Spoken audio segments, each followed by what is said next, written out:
While resting in the Spokane hotel room, Mark greeted newspaper reporters, old friends, and people claiming to be old friends.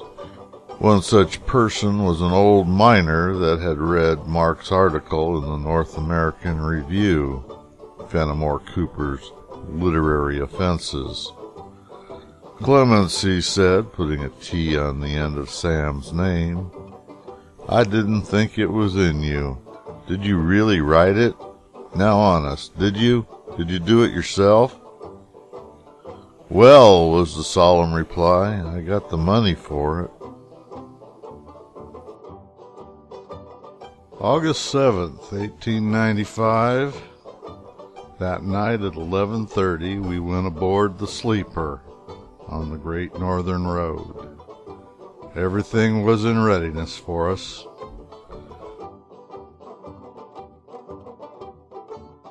The Great Northern operated over a mile of trackage rights over the Seattle, Lakeshore, and Eastern through downtown Spokane. It shared the SLS&E Union Depot with the Union Pacific. From Spokane, the line went west to the Columbia River and Wenatchee. There were 2 changes of locomotive between Spokane and Seattle, one at Wilson Creek and the next at Leavenworth.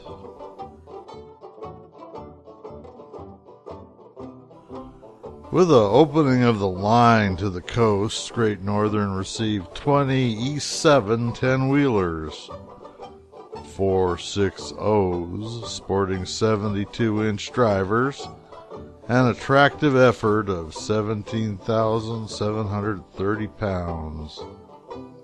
They were the first 10-wheelers acquired specifically for passenger service. The E7s were limited to 9 passenger cars and 350 tons, while reliable 8-wheelers, 440s, continued to handle the train for the level parts of the journey. The E7 serves as the backbone of the transcontinental passenger power pool. 8 sets of equipment were needed for the 77-hour schedule between Seattle and St. Paul. 3 sets were traveling eastbound and 3 others westbound.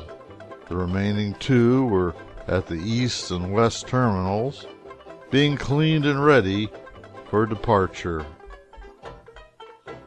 The consists of each set was a baggage express car, a day coach, free colonist sleeper, diner and buffet, and a palace sleeper.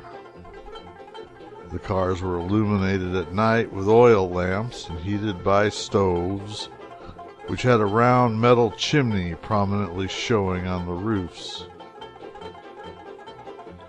All wood cars, for the most part, were built with truss rods, open platform ends, clerestory roofs, single rectangular windows, and many of them rode on 4-wheel trucks. The exterior body of a 2-inch grooved wood sheathing, painted maroon with gold lettering. The roof, underbody, and trucks were painted black. Great Northern operated its own diners and sleepers, rather than contracting with Pullman. The coaches and sleepers were finished in polished oak. The buffet library cars were 60-foot and featured wicker chairs, designed woodwork with wrought iron trim, colorful curtains, and ornamental lamps, all in contemporary Victorian fashion. The car is one of the greatest convenience to tourists in making long journeys. It is a comfortable thing to find a library of books, daily newspapers, writing materials, easy chairs, a bathroom, a barber shop, and a smoking room. It is a club life carried throughout the journey. The sleepers were grooved wood-sheathed cars containing 10 sections and 2 staterooms, and were delivered with open platforms.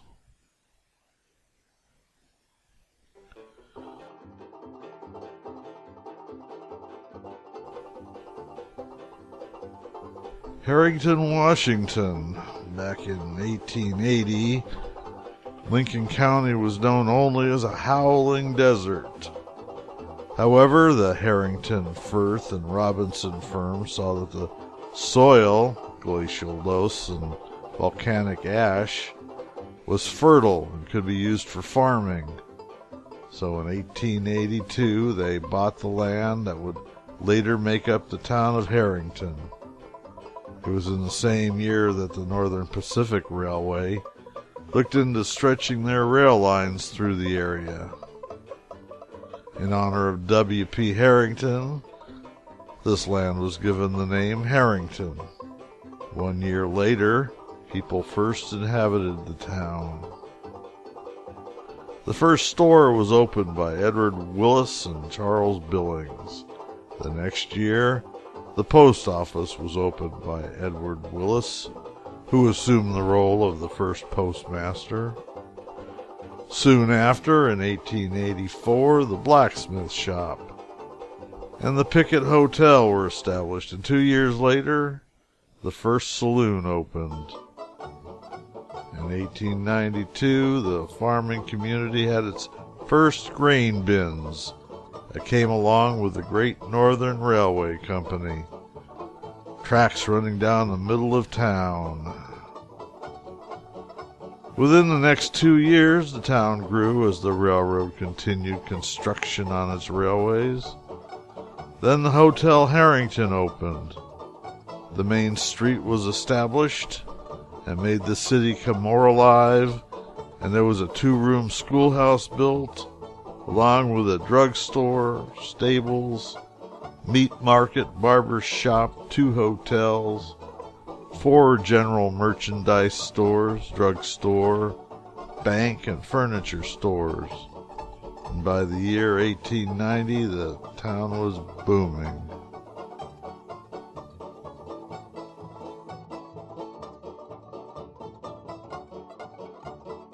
The train traveled through the night across landscape only later to be recognized as the channeled scablands, lands scoured clean of soil many times by the massive Missoula floods I spoke of in an earlier leg of our journey from Elmira to Victoria.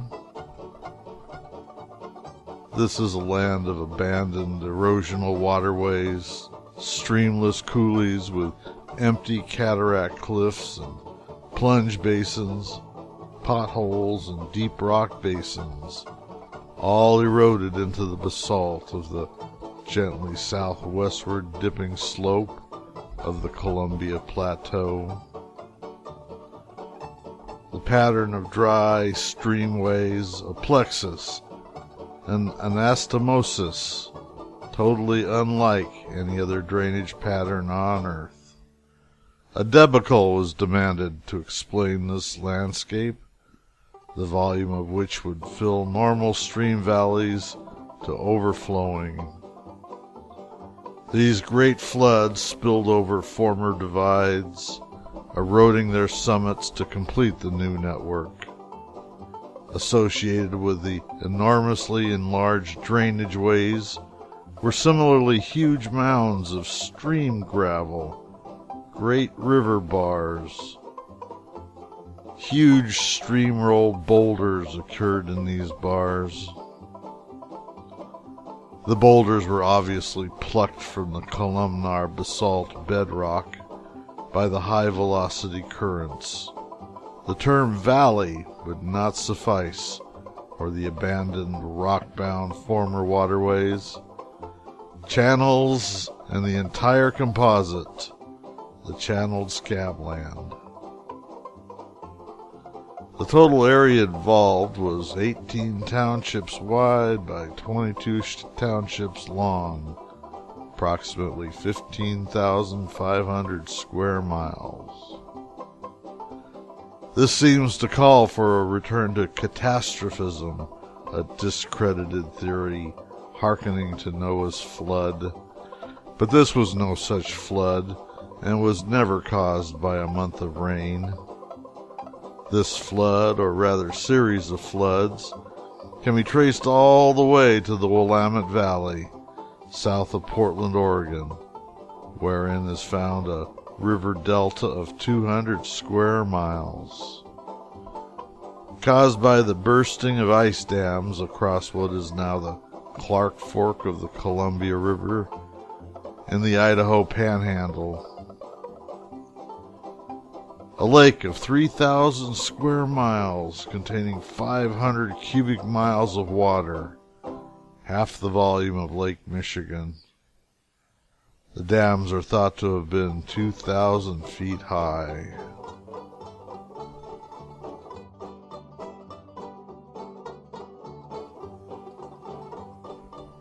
Wilson Creek.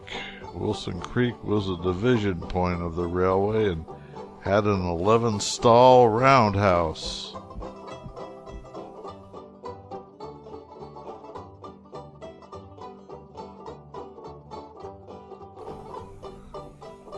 Well, this area has been sparsely populated and lays within an ecoregion known as Shrub Steppe. It's a dry grassland characterized by shrubs such as sagebrush, greasewood, bitterbrush, and by grasses such as blue bunch wheatgrass. The Indians that lived here included the Salish, the Wenatchee, and the Okanagan, and they were generally found along the Columbia River. First white settlers arrived in mid-1800s and were primarily involved in raising livestock. With the railroads moving in, started trying to farm here, but there's not a lot of water. Great Northern had to compete over its 2,000-mile route against three established rivals, the Union Pacific, Canadian Pacific Railway, and the Northern Pacific. All three had been operating trains for several years with a growing population and traffic along their lines. The Union Pacific had an established route from Chicago to Portland via the Oregon Short Line and the Oregon Railway and Navigation Company. The Canadian Pacific, Great Northern's former partner in transcontinental service, acquired the Sioux Line in 1893 and now had a competing route from the Midwest to Puget Sound. The North Pacific, like the Great Northern, had its eastern terminal at St. Paul, and western terminal was at Tacoma, with service to Seattle. By 1893, it had better equipment and was an established route with a growing population and industries along the line. That year, Northern Pacific was able to cut its transcontinental schedule 2 hours, from 72 to 70 hours, 5 hours faster than the Great Northern. Ephrata. The region was known at the turn of the century for the great herds of wild horses that roamed the land. Horse trading was an important element of the local economy, and Ephrata served as the staging area for the horse roundups. Historically, the settlement of Ephrata is quite recent. There was no known settlement until 1886. Just 3 years before Washington attained statehood. The horse rancher, Frank Beasley, was the first to settle near the natural springs. Thus, the area was known as Beasley Springs.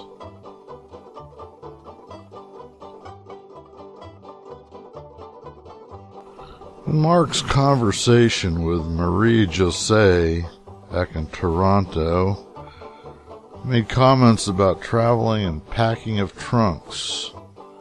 He noted we both hate packing and looking after luggage.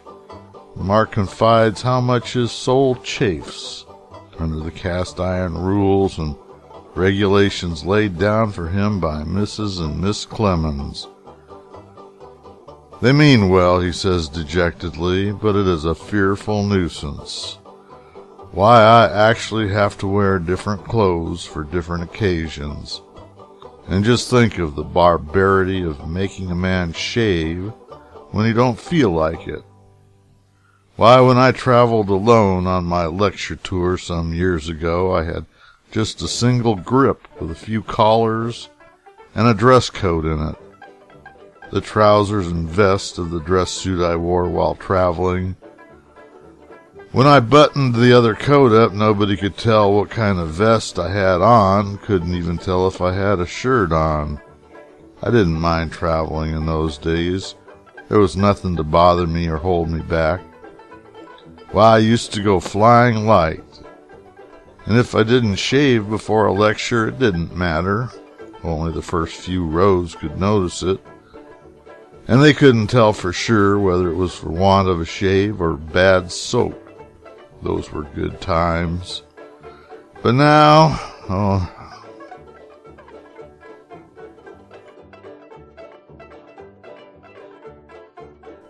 the area of Rock Island was used by Native American tribes for fishing and crossing of the Columbia River due to the nearby Rock Island Rapids.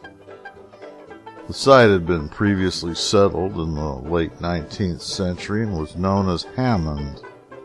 Early maps sometimes show the city as Hammond, P.O. In the Teacup Valley, in which Rock Island is currently located, two men, Ingraham and McBride, opened a trading post in the early 1860s.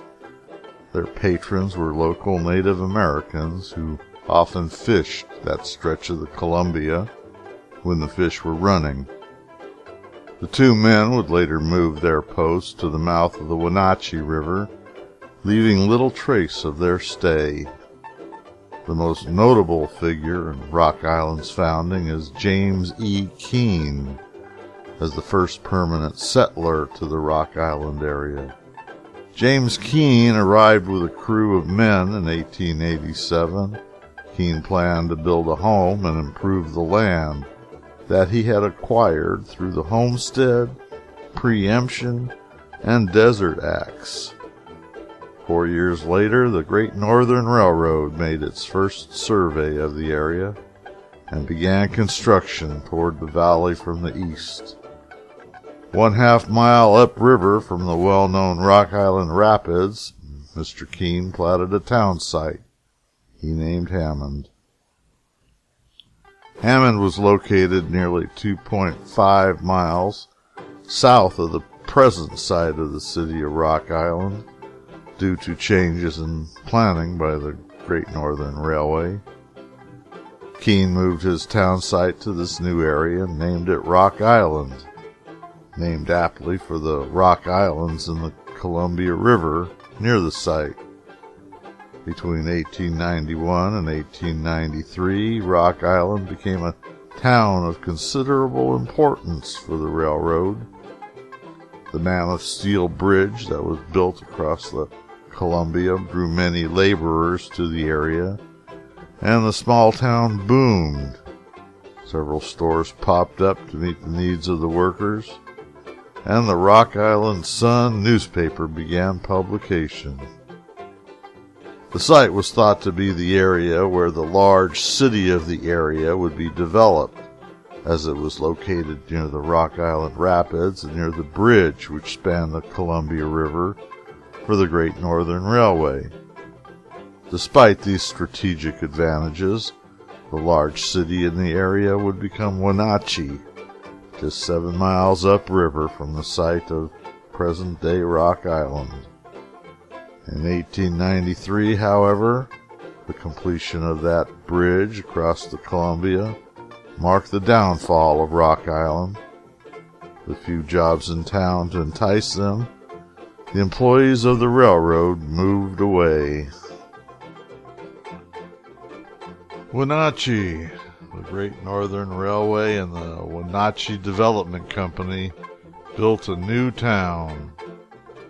Although located as a midpoint between Spokane and Seattle, the Wenatchee Valley was largely inaccessible because it is surrounded by mountains. Despite topographical limitations, the city's great potential as a productive agricultural region and business center did not go unnoticed. With this vision in mind, a group of Seattle businessmen formed the Wenatchee Improvement Company in December 1890 to acquire property and build a town. The Great Northern Railway spurred development of new towns and provided important transcontinental service for many communities along its vast route through the upper Midwest, northern Great Plains, and the Pacific Northwest. And in early 1892, the Wenatchee Development Company, in close consultation with the Great Northern Railway, surveyed and platted the present site of Wenatchee. On May 6, 1892, this plat was filed with Kittitas County. Chelan County had not yet been created. Lots were placed on the open market the same month, and within 5 days, $100,000 worth of property was sold. By the late 1890s, Wenatchee was growing considerably, and the need for a new county became clear. Ellensburg was the Kittitas County seat, but was separated from the Wenatchee Valley by a range of mountains, proved inaccessible during the winter, except via Spokane or Seattle by railroad, making it difficult for Wenatchee citizens to make the trek to Ellensburg for business purposes.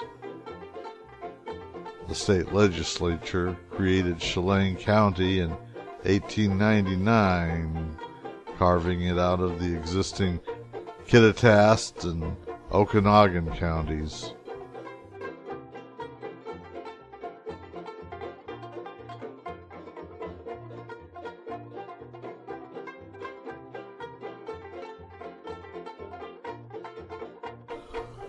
Long before white settlers ventured into the American West, the Wenatchee Indians inhabited the Wenatchee Valley from Stevens Pass to the Columbia River and present-day Wenatchee.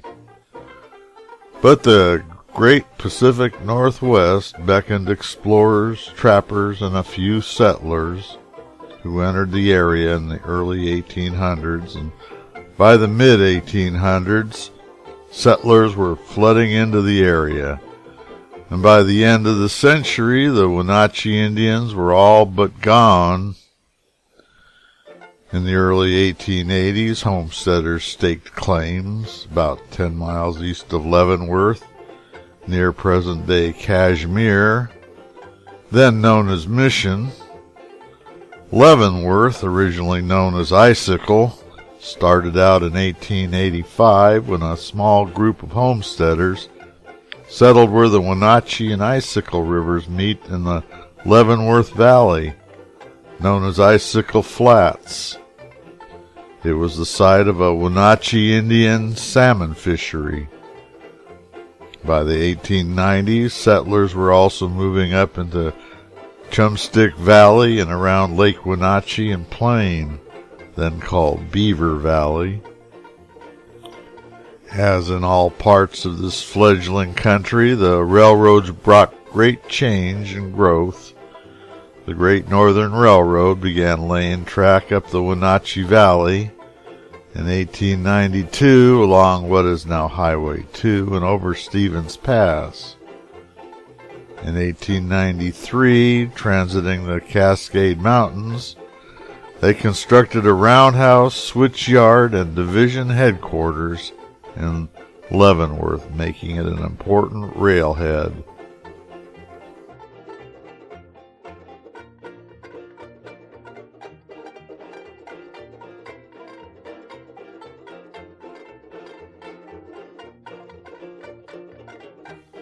Now, Mark was asked about his health. He said, "Yes, my health is good, with the exception of an abominable carbuncle, and that is improving."